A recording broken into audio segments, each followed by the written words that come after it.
మత్స్యకారుల నుంచే మాట మీద నిలబడే తత్వం అందరం నేర్చుకోవాలని మంత్రి నారా లోకేష్ తెలిపారు. మత్స్యకారుల సేవలో 2వ ఏడాది నిధుల విడుదలతో మత్స్యకారులు 100 బోట్లపై తిరుగుతూ సీఎం కూటమి ప్రభుత్వానికి కృతజ్ఞతలు తెలిపారు. మత్స్యకారులను ప్రశంసించిన లోకేష్ ఇంటికి ఆహ్వానించారు. అందరూ కలిసి ఒక్క మాట అనుకుంటే దానిపై మత్స్యకారులు నిలబడతారని లోకేష్ స్పష్టం చేశారు.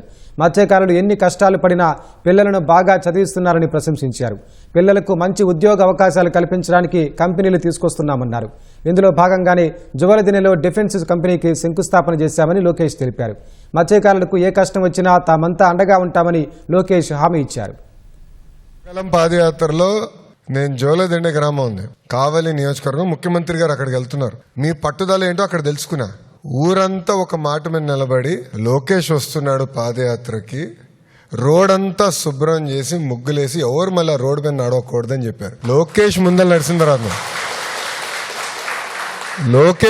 నడిచిన తర్వాతే వాడు ఇంకా మనం అందరూ వెళ్ళాలని చెప్పారు. నేను ఆశ్చర్యపోయా. ఎందుకంటే 3132 కిలోమీటర్లు నడిచా.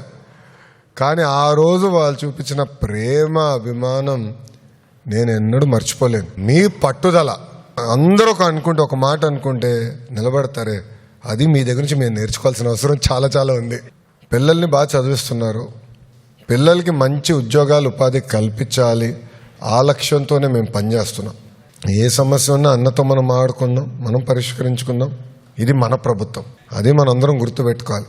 సో మా ఇంటి తలుపులు ఎప్పుడు మీకోసం తెరుచుంటాయి.